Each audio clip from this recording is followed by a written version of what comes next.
बच्चों, पिछले लेक्चर में हमने भोजन के विभिन्न घटकों के बारे में चर्चा की थी। भोजन के विभिन्न घटक हमने बच्चों आप लोगों को बताया था कि कार्बोहाइड्रेट्स, प्रोटीन, वसा, विटामिन्स, खनिज, लवण है। इसके अतिरिक्त रुक्सांश और जल की भी आवश्यकता होती है भोजन में। इसके बारे में हम विस्तार से डिस्कस कर चुके हैं। इसके साथ साथ हमने पता किया था कि किसी भी भोजन के घटक से या ये कहिए कि हमारे आहार में वो उसकी कमी पाई जाती है तो कौन कौन से रोग हो सकते हैं। आज के लेक्चर में हम पता करेंगे कि ये जो भोजन के घटक हैं इनके स्रोत कौन कौन से हैं। आइए मेरे साथ बने रहिए, डिस्कस करते हैं इस टॉपिक को। बच्चों, कार्बोहाइड्रेट्स के सोर्स की बात करें, कार्बोहाइड्रेट्स कहाँ से प्राप्त होते हैं, कौन से भोजन से हमें प्राप्त होते हैं। तो कार्बोहाइड्रेट्स प्राप्त होने वाले जो मुख्य भोजन हैं हमारे देश के अंदर, उनके नाम है बच्चों, बाजरा है, चावल है, गेहूं है, शकरकंद है, आलू है, गन्ना है, पपीता है, तरबूज है, आम है, मक्का है। ये सभी पादप स्रोत हैं। यहाँ से प्रचुर मात्रा में हमें कार्बोहाइड्रेट्स प्राप्त होते हैं। ठीक है बच्चों।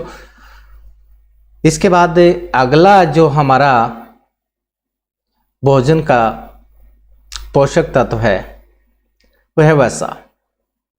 वसा के स्रोत कौन कौन से होते हैं? वसा पेड़ पौधों से भी प्राप्त होती है, जंतुओं के उत्पाद से भी प्राप्त होती है। तो वसा के स्रोत के बारे में हम जब भी बात करते हैं तो हम कहते हैं वसा के दो तरह के स्रोत हैं, पादप स्रोत और जंतु स्रोत। पादप स्रोत कौन कौन से हो सकते हैं? पादप स्रोत में मूंगफली हो सकती है, अखरोट जैसे बादाम, इनकी गिरी हो सकती है, तिल होती है, तिल होता है, तिल का तेल यूज करते हैं हम, सूरजमुखी के पौधे से निकाला गया तेल, सरसों से निकाला गया तेल, नारियल का तेल, सोयाबीन का तेल, ये सब कौन है? वसा के पादप स्रोत से प्राप्त वसा है। इसी प्रकार से इनके जंतु स्रोत कौन से होंगे? मछली वसा का एक स्रोत है,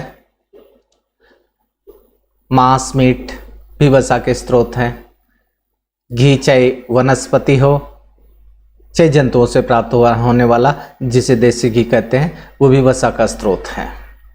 दूध के अंदर भी पर्याप्त मात्रा में वसा होती है, मक्खन है, क्रीम है, अंडे हैं, ये वसा के स्रोत हैं बच्चों। इसके बाद अगला जो आहार है कार्बोहाइड्रेट्स, वसा के बाद प्रोटीन। प्रोटीन के मुख्य स्रोत कौन है? प्रोटीन भी जिस तरह से वसा पेड़ पौधे और जंतुओं से प्राप्त होते हैं उसी तरह से प्रोटीन भी पेड़ पौधों से भी प्राप्त होता है और जंतुओं से भी प्राप्त होता है। तो पहले बात करते हैं हम पादप स्रोत के बारे में। कौन कौन से पेड़ पौधे या पादप हैं जिनसे प्रोटीन प्रचुर मात्रा में हमें प्राप्त होते हैं? बच्चों, जब प्रोटीन की बात आती है तो एक ही जवाब सामने निकल के आता है, जितनी भी दालें उन सब के अंदर प्रचुर मात्रा में प्रोटीन हमें प्राप्त होता है। तो सभी दालों के नाम हम से इसके अंदर डाल सकते हैं। मटर हुआ, चना, मूंग, तुअर दाल, राजमा, सोयाबीन। इसके अतिरिक्त भी जिन जिन दालों के आप नाम जानते हैं जो किचन्स में हम प्रयोग करते हैं वो सारी कौन है? प्रोटीन के पादप स्रोत हैं। प्रोटीन के जंतु स्रोत की बात करें, मछली से पर्याप्त मात्रा में प्रोटीन हमें प्राप्त होता है। मांस से प्राप्त होता है। दूध के अंदर पर्याप्त मात्रा में प्रोटीन होता है। अंडों के अंदर भी पर्याप्त मात्रा में होता है। बच्चे जो अपने शरीर का विकास और परिवर्धन करना चाहते हैं तो उन्हें प्रोटीन ज़्यादा से ज़्यादा लेना चाहिए। तो आप यूज़ कर सकते हैं इनमें से दूध, अंडे इत्यादि किसी का भी आप उपयोग कर सकते हैं ताकि आपके शरीर की वृद्धि आसानी से हो जाए। इसी तरह से पनीर के अंदर से भी प्रोटीन की काफ़ी मात्रा होती है। ये थे प्रोटीन के मुख्य स्रोत जो पेड़ पौधों और जंतुओं दोनों से प्राप्त होते हैं। बच्चों अब बात करते हैं हम विटामिन से के स्रोत कौन कौन से हैं।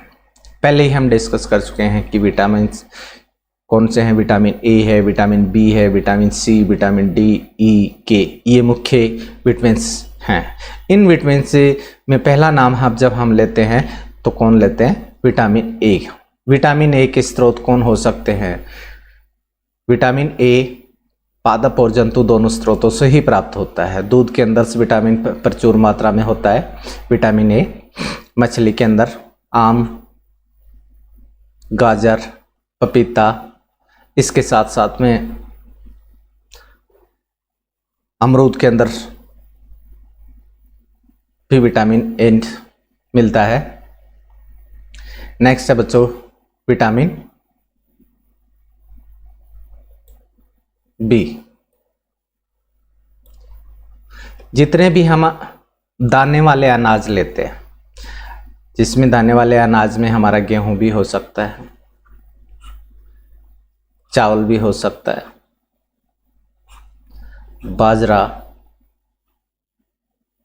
बाजरा के अंदर काफ़ी मात्रा में विटामिन बी हम प्राप्त कर सकते हैं। किसी भी जंतु को अगर भोजन के रूप में हम लेते हैं तो उसके यकृत के अंदर से भी विटामिन बी का प्रचुर मात्रा मिलता है। यकृत को हम लीवर भी बोलते हैं। ये थे विटामिन बी के स्रोत। यहाँ विटामिन बी की जो बात हो रही है तो उसमें विटामिन के बी के विभिन्न प्रकार हो सकते हैं। तो आप ये कह सकते हैं विटामिन बी कॉम्प्लेक्स के स्रोत के बारे में हम बात कर रहे हैं। नेक्स्ट जो हमारा विटामिन बनता है विटामिन सी। विटामिन सी के स्रोत कौन कौन से हो सकते हैं बच्चों? जब भी विटामिन सी के स्रोत की बात आए तो सिंपल सा एक ही जवाब होता है, जितने भी खट्टे फल हम खाते हैं वे सभी विटामिन बी के स्रोत हैं बच्चों। उनके अंदर नाम हो सकता है टमाटर, हो सकता है संतरा, हो सकता है मौसमी, किन्नू, ये एक ही कैटेगरी के हैं। अमरूद, हरी मिर्च, नींबू, आंवला। इन सब में जो ये आंवला शब्द जो है हमने यहाँ यूज किया है, आंवला विटामिन सी का बेस्ट सोर्स होता है। सबसे ज़्यादा विटामिन सी आंवले के अंदर होता है। अगर आंवले का मुरब्बा बनाया जाए या आंवले को किसी दूसरी प्रोसेस में डालकर खाने के लिए तैयार किया जाए, गर्म कर दिया जाता है, फिर भी विटामिन सी सारा खत्म नहीं होता आंवले के अंदर। ठीक है बच्चों, ये विटामिन सी के स्रोत की बात कर रहे थे। अब विटामिन डी की बात करें। दूध, मक्खन, यकृत, अंडा, मछली, ये कौन है? विटामिन डी के स्रोत हैं। ठीक है बच्चों, विटामिन डी के जो स्रोत हैं वो पादप स्रोत भी हैं, जंतु स्रोत भी हैं। ध्यान रहे, कई बार से आप लोगों के सामने एक क्वेश्चन आता है कि धूप से विटामिन डी मिलता है। बच्चों, धूप से विटामिन डी नहीं मिलता। ये जो बाहर के जो स्रोत हमने जो डिस्कस किए हैं, जो आपके सामने ये हमने अभी अभी स्रोत बताए, इनसे अलग हमारा शरीर स्वयं भी विटामिन डी का निर्माण कर सकता है, लेकिन वो कब करेगा? धूप की उपस्थिति में। ठीक है बच्चों, अगर ये सारे जो विटामिन डी के स्रोत हैं, इनसे हमारी बॉडी के अंदर विटामिन आया है, विटामिन डी आया है और वे हमारी बॉडी ने भी तैयार किया है। अगर इनको हड्डियों और दांतों के निर्माण में प्रयोग करना है तो भी हमें धूप की आवश्यकता होती है। इसलिए बच्चों, प्रतिदिन कुछ समय हमारे शरीर के ऊपर धूप को जरूर आने दें। ठीक है बच्चों, हमारे सिलेबस के अनुसार vitamin A B C D के स्रोतों के बारे में ही डिस्कस करना है, ई और के बारे में डिस्कस नहीं करना है बच्चों। फिर आते हैं बच्चों खनिज लवण। विभिन्न जो खनिज लवण हैं बॉडी को जो चाहिए, हमारे शरीर को चाहिए, आयोडीन हो सकता है, फास्फोरस हो सकता है, कैल्शियम के बारे में बात कर सकते हैं, ठीक है। इसके साथ सोडियम हो सकता है और भी ट्रेस अमाउंट में भी काफ़ी सारे खनिज लवण चाहिए। हमारे सिलेबस के अनुसार से जो मुख्य जो खनिज लवण हमें जिनको डिस्कस करना है उनमें पहला नाम आता है आयोडीन का। आयोडीन के स्रोत कौन होंगे बच्चों? मछली,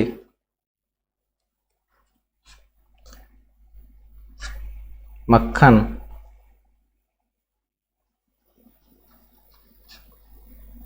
केकड़े, केकड़े कहें या दूसरे शब्दों में कहिए समुद्र से जो भी सी फूड हमें जो प्राप्त होता है, सभी सी फूड से आयोडीन पर्याप्त मात्रा में मिलता है। जिंजर है, अदरक है, अदरक से भी हमें आयोडीन प्राप्त होता है। पत्तेदार सब्जियां हैं, उनसे भी हमें आयोडीन पर्याप्त मात्रा में प्राप्त होता है। दूसरा अगर हम खनिज लवण लें तो फास्फोरस की बात होगी। फास्फोरस दूध से, केले के अंदर पर्याप्त मात्रा में फास्फोरस होता है।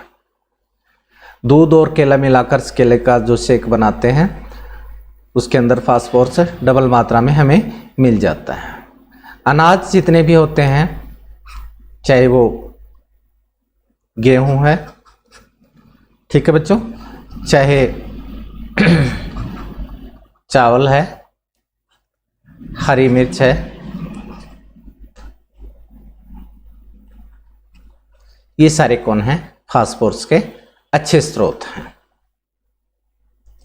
इसके बाद हम लोहे की बात करते हैं। लोहे के स्रोत हम पहले डिस्कस कर चुके हैं कि आयरन हमारे शरीर के लिए एक अति आवश्यक तत्व है जो हीमोग्लोबिन का निर्माण करता है।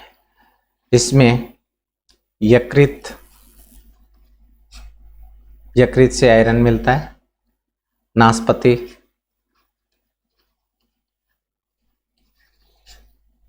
पत्तेदार सब्जियां,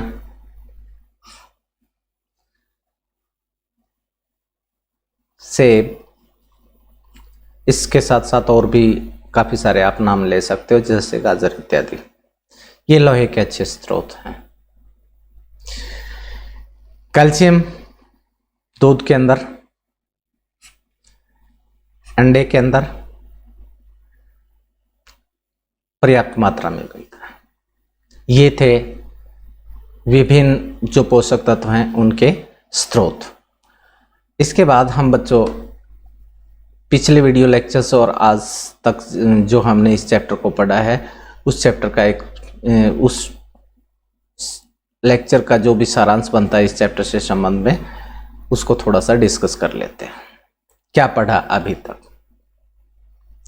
अभी तक हमने बच्चों पढ़ा हमारे भोजन के मुख्य पोषक तत्वों के नाम कौन कौन से हैं। हमारे भोजन के मुख्य पोषक तत्वों के नाम कार्बोहाइड्रेट, प्रोटीन, वसा, विटामिन्स, खनिज लवण। जब भी एग्जाम में क्वेश्चन आता है भोजन के मुख्य पोषक तत्वों के नाम, तो आप सिर्फ कार्बोहाइड्रेट, प्रोटीन, वसा, विटामिन और खनिज लवण ही रखेंगे। अगर एग्जाम में क्वेश्चन सिर्फ इतना आता है भोजन के पोषक तत्वों के नाम बताओ, तो कार्बोहाइड्रेट, प्रोटीन, वसा, विटामिन के साथ साथ आप आहारी रेशे और जल का नाम भी ले सकते हो। आहारी रेशे के स्थान पे आप रुक्षांश का नाम भी ले सकते हो। एग्जाम में अगला क्वेश्चन पहले भी हम डिस्कस कर चुके हैं कि ऊर्जा देने वाले मुख्य पोषक तत्व कौन है, तो उनके नाम होंगे कार्बोहाइड्रेट और वसा होगा। तो ऊर्जा देने वाले पोषक तत्व कौन होंगे? कार्बोहाइड्रेट, वसा, जो हमारे शरीर को ऊर्जा प्रदान करते हैं। यहाँ हम कार्बोहाइड्रेट और वसा की बात करें तो दोनों की अगर समान मात्रा ली जाती है तो वसा के अंदर काफी मात्रा में कौन होते हैं? ऊर्जा हमें प्राप्त होती है। प्रोटीन और खनिज लवण हमारे शरीर की वृद्धि और अनुरक्षण के लिए आवश्यक है। प्रोटीन और खनिज लवण दोनों हमारे शरीर की वृद्धि बनाने में मदद करते हैं। प्रोटीन हमारे शरीर विटामिन्स हमारे शरीर को रोगों से लड़ने में सहायता करता है। कौन? विटामिन्स है हमारे शरीर के रोगों से लड़ने में हमारे शरीर की सहायता करता है। ठीक है बच्चों, संतुलित आहार क्या होता है? संतुलित आहार में हमारे शरीर के लिए आवश्यक सभी पोषक तत्व, यानी ऐसा आहार जिसमें सभी पोषक तत्व एक शरीर को जित चाहिए उतनी मात्रा में, उचित मात्रा में हो, और उसके साथ इसके अंदर पर्याप्त मात्रा में रुक्षांश और जल भी अगर उपस्थित होता है तो ऐसा भोजन होगा, उसे संतुलित आहार कहेंगे। हमारे आहार में लंबी अवधि तक किसी पोषक तत्व की कमी हो जाती है तो शरीर के अंदर रोग उत्पन्न हो जाते हैं, और उन रोगों को हम क्या कहते हैं बच्चों? उन रोगों को हम हीनता जन्य रोग कहते हैं। क्या कहते हैं? हीनता जन्य रोग कहते हैं, डेफिशिएंसी डिजीज कहते हैं। ठीक है, इस तरह के जो टॉपिक जो बनते थे इस चैप्टर में हमने डिस्कस किए थे। सॉरी बच्चों। इसके बाद डिस्कशन पोर्शंस आता है, अभ्यास के क्वेश्चन आंसर। हमारे भोजन के मुख्य पोषक तत्वों के नाम क्या होंगे? हमारे भोजन के मुख्य पोषक तत्वों के नाम क्या होंगे? हम पहले ही डिस्कस कर चुके हैं। हमारे भोजन के मुख्य पोषक तत्व कौन होंगे? कार्बोहाइड्रेट, प्रोटीन, वसा, विटामिन्स और खनिज लवण। ये कौन बनते हैं? भोजन के मुख्य पोषक तत्व। सेकंड क्वेश्चन बनता है, निम्नलिखित के नाम लिखिए। पोषक जो मुख्य रूप से हमारे शरीर को ऊर्जा देते हैं।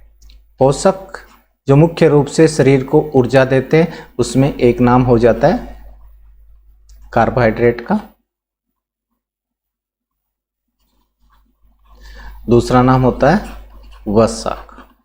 ठीक है बच्चों। नेक्स्ट है ख पोर्शन, पोषक जो हमारे शरीर में वृद्धि और अनुरक्षण के लिए आवश्यक है, तो ये बनता है बच्चों प्रोटीन। कौन होता है? प्रोटीन होता है। वह खनिज जो अस्थियों के लिए आवश्यक है, उस खनिज का नाम है कैल्शियम।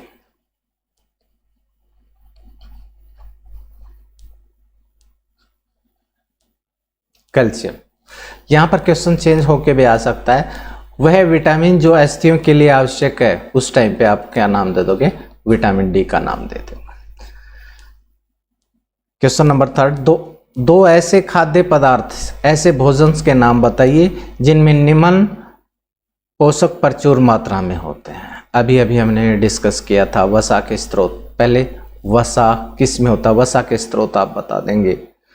सरसों का तेल, मूंगफली का तेल, सूरजमुखी का तेल, तिल का तेल, घी, मक्खन इत्यादि। अगला है मंड। मंड के स्थान पे क्वेश्चन चेंज होकर ये भी आ सकता है स्टार्च। स्टार्च जो प्रचुर मात्रा में पाया जाता है, उसमें आप सभी जो अनाज हैं उनका नाम ले देंगे। गेहूं, चावल, बाजरा, ठीक है, आलू, शकरकंद इत्यादि इनका नाम ले देंगे। हालांकि चावल जो होता है वो स्टार्च या मंड से प्रचुर मात्रा में भरा हुआ होता है। आहारी रेशे क्या होते हैं? हम पहले डिस्कस कर चुके हैं। आहारी रेशे किस में होंगे? जितनी भी आप जो घर के अंदर जो सलाद यूज करते हैं जिन जिन पौधों के, उन सब के नाम लिख सकते हो। आप कह सकते हो खीरा, ककड़ी, पत्ता गोभी, दलिया,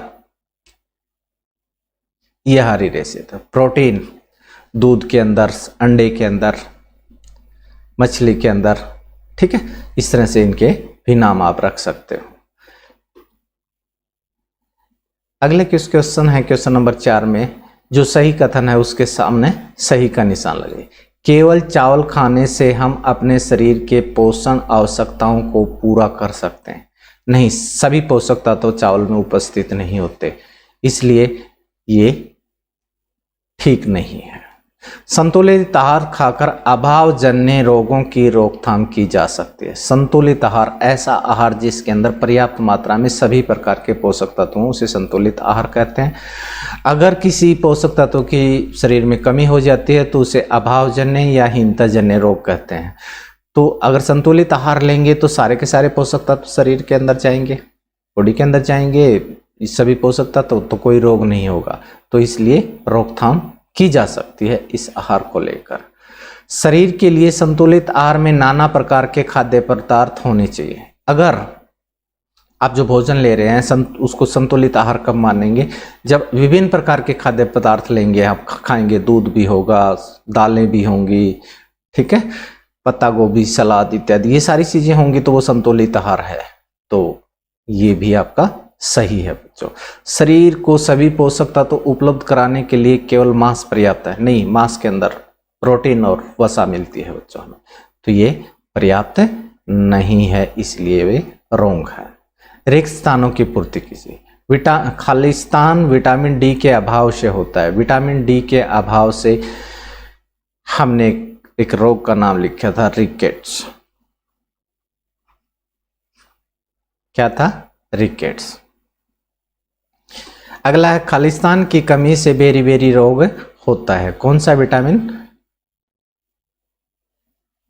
विटामिन B1 की वजह से। विटामिन सी के अभाव से एक रोग होता है, उसका नाम है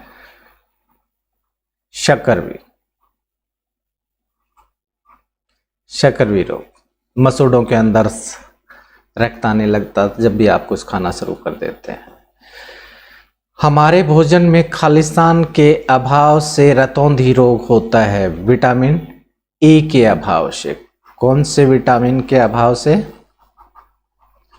विटामिन ए के अभाव से रतौंधी रोग होता है। रतौंधी रोग से हमारा अभिप्राय है आंखों की रोशनी कम हो जाना, कम दिखाई देना, ठीक है बच्चों, उसे रतौंधी रोग कहते हैं।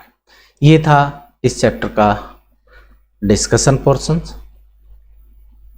ये हमारा कंप्लीट हो चुका है। आज के लिए इतना ही काफ़ी है।